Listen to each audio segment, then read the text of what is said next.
Alguien inventó una historia y dijo que este señor era el único hombre al que Trujillo le tenía miedo. Un vagabundo de la calle que ni siquiera tenía dónde vivir. Andaba deambulando por todas las calles de la ciudad capital y visitando las morgues de los hospitales a ver si alguien había muerto. Se lanzaba como paracaidista en los mortorios. Se congraciaba con los familiares del muerto. Ayudaba en los quehaceres del velatorio por un par de pesos y comida. Él desarrolló ese estilo de vida para poder sobrevivir. A una persona así, que andaba desarmada, ni siquiera un corta uña tenía, Trujillo no le iba a tener miedo. Si en verdad tuvo un hombre al que Trujillo le tuvo miedo, es al personaje que vamos a tratar hoy.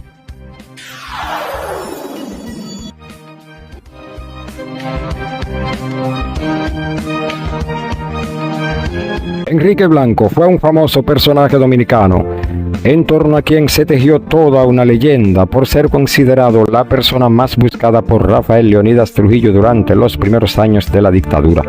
Nació el 14 de enero del año 1907 en una comunidad rural denominada Don Pedro de Peña, en Tamboril, Santiago. Fue el 10º hijo del matrimonio entre Eugenio Blanco, al que todos llamaban Gengo, y Eubaldina Sosa, mejor conocida como Chicha. Estos se dedicaban a la agricultura y a la crianza de animales. Enrique Blanco apenas sabía leer y escribir, pues solo llegó hasta el primer curso de primaria en la escuela rural del mencionado lugar. Desde el momento mismo de su nacimiento fue influenciado por las creencias religiosas de su madre. Esto lo llevó a convertirse en un devoto de la Virgen de las Mercedes y de San Miguel Arcángel. Se dice que rezaba siempre al acostarse y al levantarse, y que llevaba siempre consigo amuletos, oraciones, y que creía en la hechicería. Era un personaje de la historia dominicana con cierto perfil atípico. Era rebelde, a Trujillo no se le podía hacer rebelde, él lo fue. Y la gente no entendió eso, siendo un hombre de bajo mando, que fue capaz de enfrentar al poder. No es un héroe porque él no luchaba por una causa social, sino una rebeldía contra la opresión y contra el poder centralizado de Trujillo. Enrique Blanco fue el conquistador de la montaña. Enrique Blanco fue un rebelde y solitario guerrillero, sin aspiraciones políticas, sociales ni económicas, que se atrevió a desafiar el régimen nefasto y dictatorial de Rafael Leónidas Trujillo. A pesar de que desde el mismo inicio de la dictadura Trujillo implantó un régimen de terror y castigo ejemplar para todos aquellos que se atrevieran a disentir de su política y su forma de manejar los destinos de la nación. Nacido en una zona rural y en un hogar pobre con muchos hijos, tuvo una educación precaria, algo típico en esa zona y en esa época en el país. Desde niño fue muy reservado, de un escaso humor y de un hablar pausado. Su lenguaje era limitado y estaba marcado por el modismo de los campesinos cibaeños de aquella época. Era un hombre de pocos amigos, peleador, dado a las fiestas, las parrandas y las borracheras y algunos juegos de azar. Según algunas reseñas históricas, con frecuencia protagonizaba riñas en las que muchas personas salían heridas y en el peor de los casos muertas, víctimas de Enrique Blanco. Para el año de 1926, cuando contaba con 19 años, durante el gobierno de Horacio Vázquez, ingresó al ejército. Como militar fue muy arbitrario, cometía muchos excesos, razón por la cual sus compañeros militares rehusaban andar con él en las labores de patrullaje. Sin embargo, se dice de él que cuando estaba sobrio era un militar ejemplar, que cuidaba su uniforme y se presentaba bien acicalado. Pero todo esto quedaba empañado cuando llegaban las borracheras, las fiestas y los juegos de azar. Se cuenta que siendo militar, entró a un bar borracho en Boca Chica durante la celebración de unas festividades, hirió a varias personas y una de estas resultó muerta. Tras concluir las investigaciones, fue sancionado a 6 meses de prisión en la fortaleza Osama. No llegó a cumplir pena completa por una situación política que se presentó que obligó a un movimiento de tropa. Luego de la ocupación militar norteamericana de 1924, Horacio Vázquez gana las elecciones y a Enrique Blanco le levantan el castigo y vuelve a ocupar sus funciones. Pero el intrépido militar siguió quebrantando las reglas y 3 años después fue dado de baja del ejército por mala conducta. Regresa a su campo natal como civil y se dedica a la agricultura por varios meses.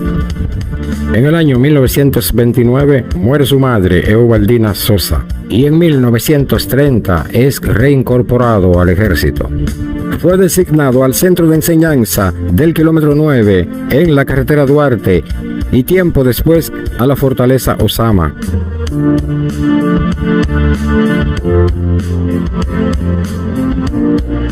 En 1931, Enrique Blanco se vio envuelto en graves problemas, por lo que decide desertar de la Guardia.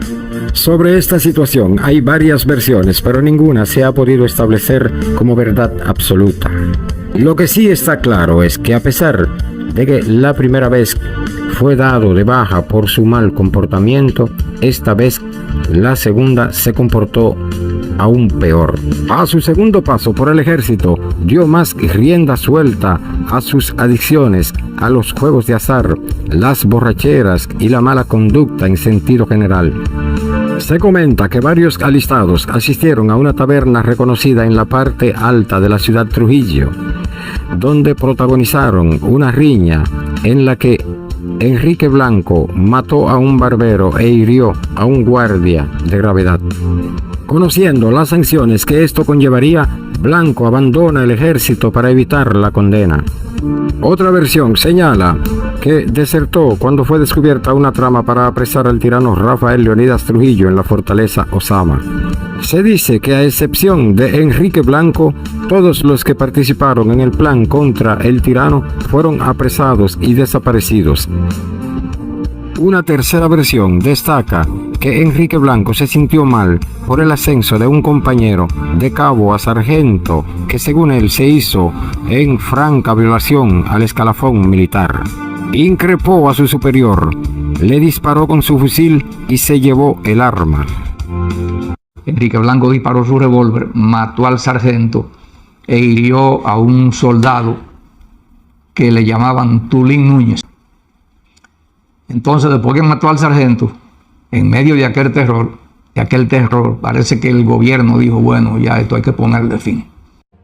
El gobierno de Trujillo no escatimó esfuerzos para tratar de dar con el rebelde desertor. La desesperación de Rafael Leonidas Trujillo en las persecuciones contra Enrique Blanco fue a tal magnitud que no solo ofreció dinero, sino también un puesto en la guardia a cualquiera que lo atrapara vivo o muerto. Sin embargo, Enrique Blanco tenía un gran conocimiento de las montañas por donde se desplazaba y esto dificultaba su apresamiento. Hoy si acaso se toparon con el toro Enrique Blanco. Hoy si acaso se toparon con el toro Enrique Blanco. Llegó a los campos del Cibao. Ahí se mantuvo errante años enteros. El gobierno de Trujillo desató una persecución desoladora contra él. Mataron a su papá, eran 9 hermanos, mataron varios hermanos de lo de Enrique Blanco. A cualquiera que se sospechara siquiera de que le daba albergue al rebelde o de que le facilitaba alguna ayuda, lo perseguían y lo mataban o hasta lo mataban.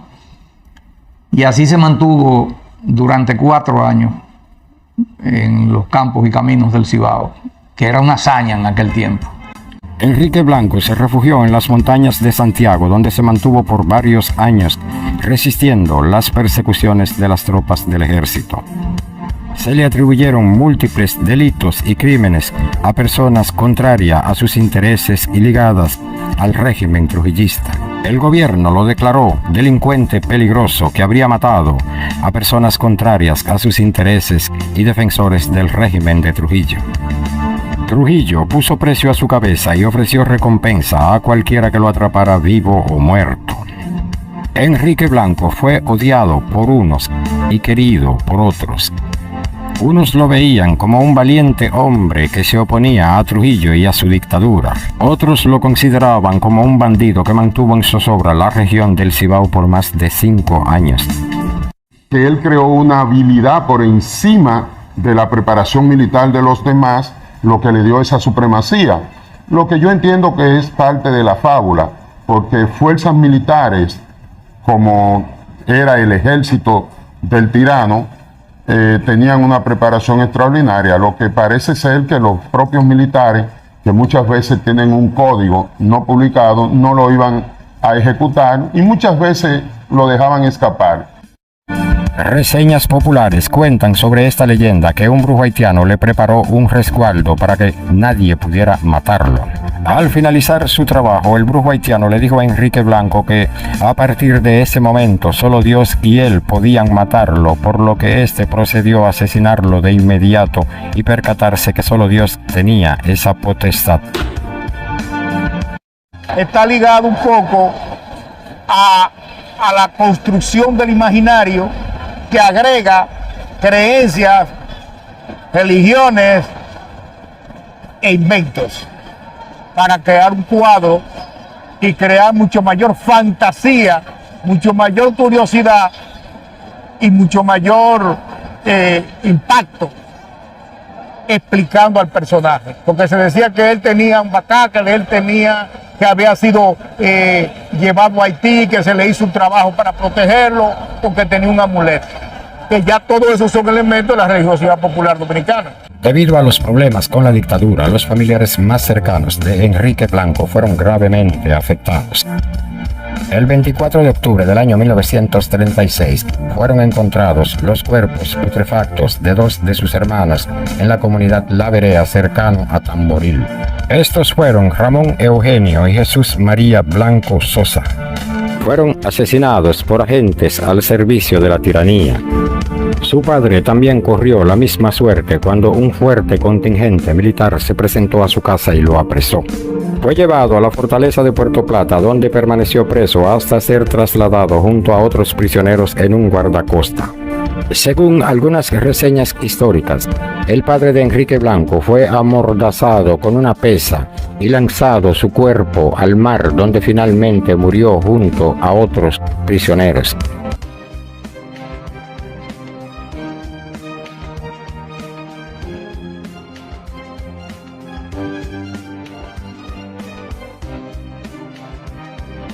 Existen varias versiones sobre la muerte de Enrique Blanco. Cualquiera de ellas puede ser verdad, así también como mentira. Esto se debe a que en tiempo de la dictadura de Rafael Leónidas Trujillo los crímenes no quedaban del todo esclarecidos. No había libertad de prensa y la población se mantenía bajo suspenso y terror. Se dice que Enrique Blanco, de tanto corretear por las montañas, estaba cansado y había agotado gran parte de sus energías. Su cuerpo ya no le respondía como en los años anteriores, razón por la que ya no le interesaba seguir su rol de guerrillero. A pesar de los esfuerzos del ejército y la recompensa ofrecida al gobierno de la dictadura de Rafael Leónidas Trujillo, le fue difícil apresar a este valiente guerrillero. El 24 de noviembre del año 1936, la prensa de la época publicó que Delfín Álvarez García mató a Enrique Blanco en un descuido del insurrecto. Este era su mejor amigo y hombre de confianza. La prensa señaló que el hecho sucedió en la comarca El Aguacate Arriba, en Gaspar Hernández, Moca. Más adelante se dijo que Enrique Blanco, por el deterioro de su salud, se suicidó de un disparo en la cabeza. Pero antes de hacerlo, contactó a Delfín Álvarez para que éste se responsabilizara de su muerte, tomara su revólver y su puñal, lo presentara ante las autoridades y cobrara la recompensa. Pero eso no está certificado, no está establecido. Es posible que los militares que llevaran a cabo la ejecución no lo dijesen, o los mandos militares, como era normal, esconder la realidad y no decir que ejecutaron, como sucedió con cientos, quizá miles de crímenes llevados a cabo por la dictadura. El cadáver de Enrique Blanco fue montado en un camión del ejército. Lo pasearon por toda la región, montado en una silla, atado de pies y manos con el fin de dar escarmiento. Enrique Blanco se fue para la loma. Enrique Blanco se fue para la loma. Y ya lo bajaron como una paloma. Ya lo bajaron como una paloma.